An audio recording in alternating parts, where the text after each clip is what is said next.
So I remember going into my office and just watching the news, and all we all did, and my entire staff did, is watch the news all day.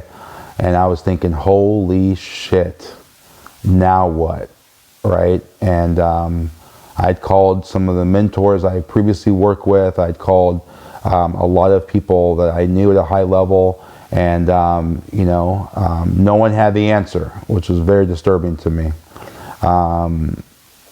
On the other flip side, we still were collecting rents for a little while, but what happened is, as people realized that the banks were no longer going to accept mortgage payments, my renters stopped paying. So things went from a little bit bad to hella bad, and it was a great tribulation. It was very difficult on my life.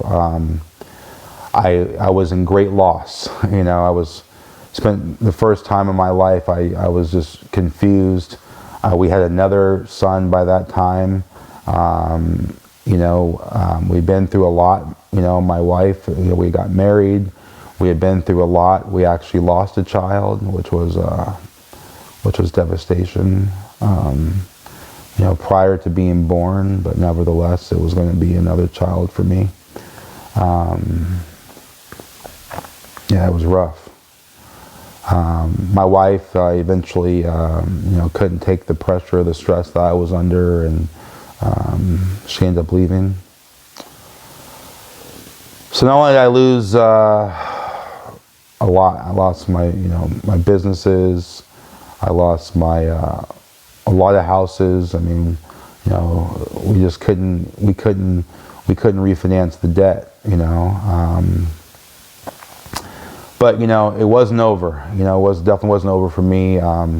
Knowing that I knew the laws of capital and money and the structures of equity, unbeknownst to anybody else, I had been already refinancing my properties, and lucky enough for me, which I didn't tell anyone at the time, but when everything hit the fan, I was sitting on a lot of cash. So I had a lot of cash.